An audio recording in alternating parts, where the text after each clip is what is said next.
जय हिंद साथियों। तो friends finally AMD security card का स्लॉट्स बुकिंग होने लगे हैं। इसके साथ में जितने भी मेरे भाई स्लॉट्स बुकिंग कर दिए हैं and PT and PST qualify हो गए हैं, तो फाइनली आप लोग का फ्रेंड्स उस समय आ गया है जो कि रिटन टेस्ट का। तो फ्रेंड्स आप अपना तैयारी जो है अच्छे से कर रहे होंगे। इसके साथ में आप सभी को हम रिविजन के लिए एंड जो भी इसमें मेन टॉपिक है वो आप सभी को हम कंप्लीट कराने वाले हैं। तो फ्रेंड्स यदि आप मेरे चैनल पर पहली बार आए हुए हैं एंड AMD सिक्योरिटी कार्ड का तैयारी कर रहे हैं तो मेरे चैनल का जो है सब्सक्राइब कर लीजिए, ताकि रोज आप सभी के लिए न्यू जो है टॉपिक आप सभी को हम लाते रहेंगे और जो भी एग्जाम में हाल के एग्जाम में पूछे गए क्वेश्चन है वो आप सभी को रिपीट करवाते रहेंगे। तो जो भी मोस्ट इंपॉर्टेंट क्वेश्चन है वो आप सभी को हम करवा देंगे। एंड आप लोग मेरे टेलीग्राम ग्रुप को ज्वाइन नहीं किए तो फाइनली जाकर टेलीग्राम ग्रुप को ज्वाइन कर लीजिए, कि जो भी यहाँ पे हम आप सभी को PDF जो पढ़ा रहे हैं वो फाइनली आप सभी को टेलीग्राम ग्रुप में मिल जाएगा और आप सभी को ये काफ़ी हेल्पफुल रहने वाला है। जो भी हम यहाँ पे करवाएंगे फ्रेंड्स मोस्ट इम्पॉर्टेंट होगा, ठीक है। तो आप लोग अपनी तैयारी अच्छे से कीजिए, क्योंकि अब ज़्यादा समय नहीं है। 24 मार्च से आप सभी को एग्जाम होने वाला है। तो फ्रेंड्स यदि वीडियो अच्छा लगे तो लाइक शेयर जरूर कर दीजिएगा, और यदि आप मेरे चैनल पर पहली बार आए हैं तो चैनल को सब्सक्राइब कर दीजिएगा। तो चलिए फ्रेंड्स आप सभी को हम यहाँ पे कंप्लीट कराने वाले हैं यहाँ पे प्रमुख योजनाएं, एंड इसके साथ में आगे भी आप सभी को अलग टॉपिक हम करवाने वाले हैं, ठीक है। तो आप लोग यहाँ पे देखेंगे फ्रेंड्स कि प्रमुख योजना में एक योजना आता है आप सभी को, इससे आप सभी को क्वेश्चन बन सकते हैं। अटल पेंशन योजना, ठीक है। अटल पेंशन योजना कब लागू हुआ था? तो 9 मई 2015 को लागू हुआ था, ठीक है। तो अटल पेंशन जो योजना है इसका मुख्य तात्पर्य क्या है? तो यहाँ पे आप लोग देखेंगे कि एक पेंशन कार्यक्रम जो लोगों को भविष्य में पेंशन प्राप्त करने के लिए एक मिलान सरकारी योगदान के साथ एक निश्चित सीमा के भीतर स्वैच्छिक योगदान करने की अनुमति देता है। बट आप सभी को फ्रेंड्स हम बता दें कि आप लोगों को AMD सिक्योरिटी गार्ड में इतना डीपली नहीं पूछेगा। इससे मतलब आप सभी को नहीं है, आप लोगों को मेन इसमें जो है 9 मई 2015 यानी कि डेट आप सभी को याद करना होगा, ठीक है। ये काफ़ी इंपॉर्टेंट है, बट हम आप सभी को ये भी करवा दे रहे हैं क्योंकि क्या पता स्टैटिक जीके जो है कहीं से भी सवाल उठा सकता है। ऐसे भी पूछ सकता है कि अटल पेंशन योजना किससे संबंधित है, तो आप लोग इसको अच्छे से रीड आउट कर लेंगे तो बेटर ही होगा, ठीक है।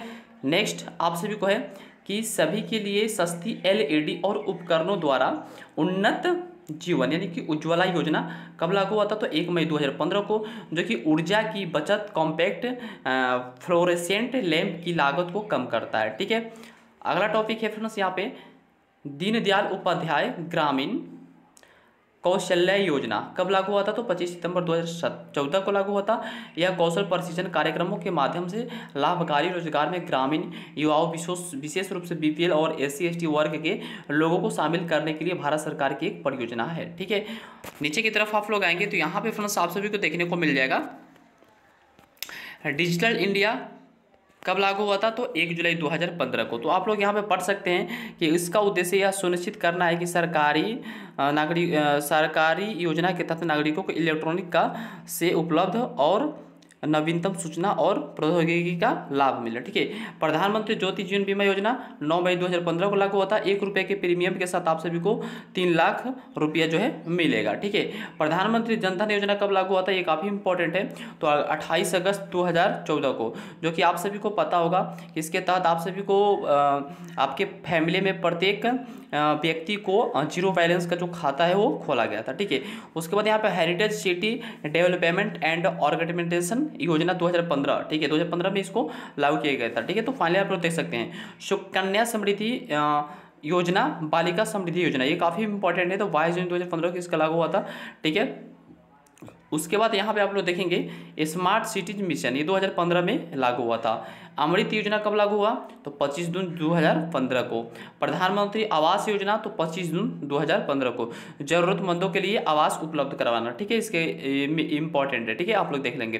प्रधानमंत्री उज्ज्वला योजना 1 मई 2016 को। इसके तहत फ्रेंड्स काफ़ी इंपॉर्टेंट है, बता दे रहे हैं कि गरीबी रेखा से नीचे आने वाले BPL कार्ड धारी को महिलाओं को मुफ्त LPG कनेक्शन गैस दिया जाता है, ठीक है।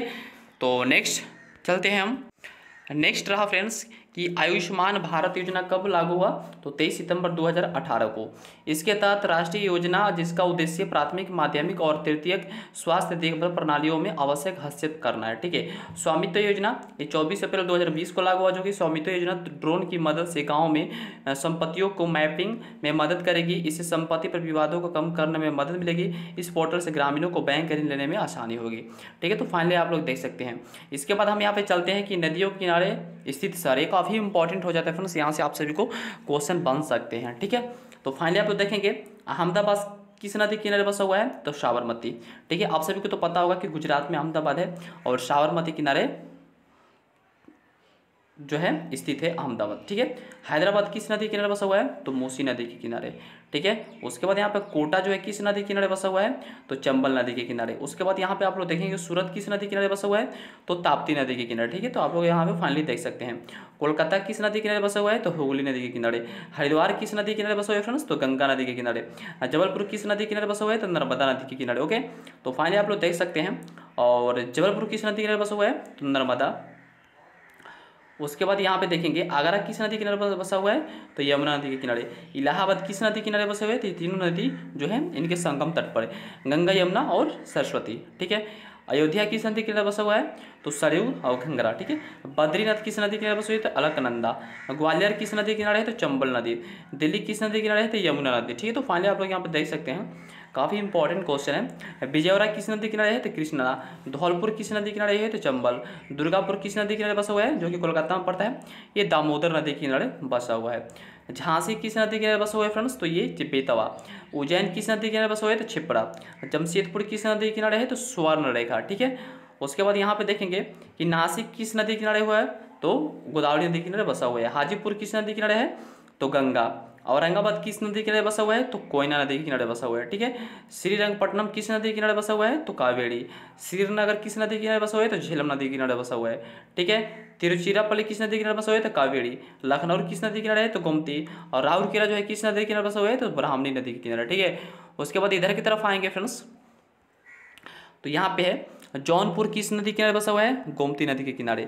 डिब्रूगढ़ किस नदी के किनारे बसा हुआ है, तो ब्रह्मपुत्र नदी के किनारे। भद्रावती किस नदी के किनारे बसा हुआ है, तो भद्रा। फतेहगढ़ किस नदी के किनारे बसा हुआ है, तो गंगा। नीलोड़े किस नदी के किनारे बसा हुआ है, तो पेन्नार। गुवाहाटी किस नदी के किनारे बसा हुआ है, तो ब्रह्मपुत्र नदी के किनारे बसा हुआ है। काफ़ी इंपॉर्टेंट क्वेश्चन है। अब हम यहाँ पे आ जाते हैं फ्रेंड्स विटामिन और रासायनिक नाम। ठीक है, ये काफ़ी इंपॉर्टेंट है, यहाँ से आप सभी को क्वेश्चन 100% बनेंगे। ठीक है, तो यहाँ पे देख लेते हैं कि विटामिन ए का रासायनिक नाम तो रेटिनॉल है। ठीक है, आप लोग याद कर लेंगे। विटामिन B1 का रासायनिक नाम थायमिन है। विटामिन B3 का रासायनिक नाम नियासिन है। विटामिन B5 का रासायनिक नाम तो पेंथोथेनिक एसिड है। विटामिन सी का रासायनिक नाम क्या है, तो एस्कॉर्बिक एसिड है। विटामिन डी का रासायनिक नाम क्या है, तो कैल्सीफेरॉल है। विटामिन ई का जो है रासायनिक नाम क्या है फ्रेंड्स, तो टेकोफेरॉल है। विटामिन के का रासायनिक नाम तो फाइलोक्विनोन है। विटामिन B2 का रासायनिक नाम तो राइबोफ्लोविन है। और विटामिन B7 का रासायनिक नाम तो बायोटिन है। विटामिन B9 का रासायनिक नाम तो फोलिक एसिड है। और विटामिन 12 का रासायनिक नाम क्या है, तो साइनोकोबालामिन है। ठीक है, तो यहाँ पे फ्रेंड्स काफ़ी इंपॉर्टेंट क्वेश्चन है आप सभी के लिए यहाँ पे हम करा दिए। अब नेक्स्ट क्वेश्चन आप सभी को महत्वपूर्ण झील से रहेगा और भी आगे हम करवाने वाले हैं। तो फ्रेंड्स वीडियो अच्छा लगे तो लाइक से जरूर कर दीजिएगा, और यदि आप मेरे चैनल पर पहली बार आए हैं तो चैनल को सब्सक्राइब कर दीजिएगा। और इसका PDF फ्रेंड्स आप सभी को मिल जाएगा टेलीग्राम ग्रुप में, तो आप लोग वहाँ से ज्वाइन कर लीजिए और PDF आप लोग देख सकते हैं। तो फ्रेंड्स आज के लिए बस इतना ही। जय हिंद।